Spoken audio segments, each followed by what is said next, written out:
बिहार के शिक्षा मंत्री चंद्रशेखर सिंह की रामचरितमानस पर की गई टिप्पणी के बाद राजनीति गरमाई। इसे लेकर बिहार के मुख्यमंत्री नीतीश कुमार ने आज कहा कि इस मुद्दे पर विवाद नहीं होना चाहिए, धर्म के मामले में कोई हस्तक्षेप नहीं होना चाहिए। मुख्यमंत्री ने कहा कि बयान देने वाले आरजेडी कोटे के मंत्री को समझा दिया गया है। साथ ही डिप्टी सीएम तेजस्वी यादव ने भी उनको समझाया है। आपको बता दें कि बिहार के शिक्षा मंत्री चंद्रशेखर सिंह ने रामचरितमानस को नफरत फैलाने वाला ग्रंथ बताया था। जिसको जो अपना मन करे वो करे, वही पूजा करे, लेकिन इन सब चीजों पर कुछ नहीं करना चाहिए, कोई विवाद नहीं करना चाहिए। और आप जानते हैं कुछ भी नहीं, आप अच्छी तरह जानते हैं कि हम लोगों का व्यू है, कोई भी धर्म को मानने वाला हो उसमें किसी भी तरह तक उसमें इंटरफेरेंस नहीं करना चाहिए। वो सब लोग जिस ढंग से भी धर्म का पालन करते हैं, धर्म का पालन करें, सबको इज्जत मिलनी चाहिए, इसमें किसी तरह का हस्तक्षेप नहीं करना चाहिए।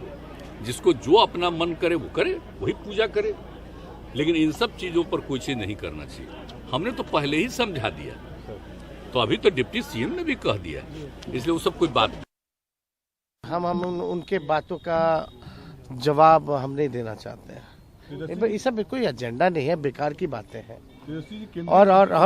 और ये सब कितना दिन तक आप लोग एक ही बात को लेकर के खींचते रहिएगा भाई, ये कोई एजेंडा है क्या?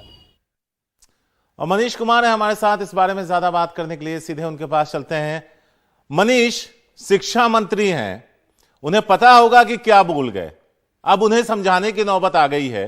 और नीतीश कुमार ने एक तरीके से कहा है कि धर्म कोई भी हो, मानने वाला कोई भी हो, जिस तरह से मानना चाहे वो माने। तारिक, मैं पहले बता दूं कि शिक्षा मंत्री का नाम प्रोफेसर चंद्रशेखर है, ना कि चंद्रशेखर सिंह। चंद्रशेखर मधेपुरा से विधायक रहे हैं और निश्चित रूप से पिछले 4 दिनों से जिस प्रकार उनके बयान के कारण उनके अपने ही महागठबंधन के नेताओं को, खासकर उप मुख्यमंत्री तेजस्वी यादव जो उनकी पार्टी के विधायक दल के नेता भी हैं, और नीतीश कुमार मुख्यमंत्री जो महागठबंधन के विधायक दल के नेता हैं, इन दोनों को खुद से सफाई देनी पड़ रही है। तो निश्चित रूप से उन्होंने एक तरह से आप कह सकते हैं कि अपने बयानों से अपनी पार्टी को ही जो है घेरने का काम किया है और विपक्ष को बैठे बैठाए एक मुद्दा दे दिया है।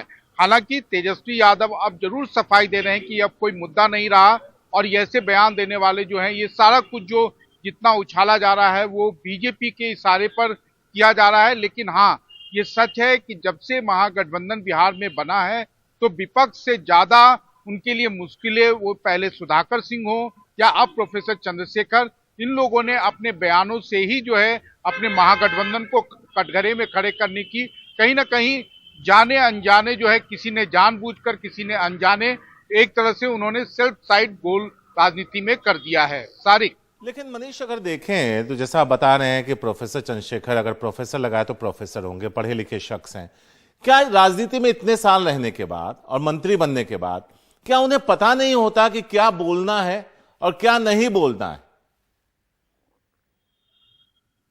कभी कभी आप जब विवादास्पद बयान देते हैं तो जब आपके जो एक तरह से आपको जितना मीडिया में आजकल के जमाने में जो मीडिया में कवरेज मिलता है उससे आप कहीं ना कहीं प्रफुल्लित होते हैं, बाद में आपको उसके नफे नुकसान की जो है उसका ख्याल आता है। और खासकर जब पार्टी का शीर्ष नेतृत्व है वो आपको अपनी जवान पर लगाम रखने का, हालांकि तेजस्वी यादव ने प्रोफेसर चंद्रशेखर के बयान पर सीधा कोई, जैसा कि उन्होंने सुधाकर सिंह के बारे में कहा था, वैसा उन्होंने कुछ खास नहीं कहा है। ये अभी भी जनता दल यूनाइटेड के लोगों को समझ में नहीं आ रही है कि तेजस्वी चंद्रशेखर के बयानों पर इतना बच कर क्यों बोल रहे हैं। लेकिन सच्चाई यही है कि प्रोफेसर चंद्रशेखर ने जो कुछ भी बोला, मुश्किलें उससे एक तरह से तेजस्वी की ही बड़ी हैं।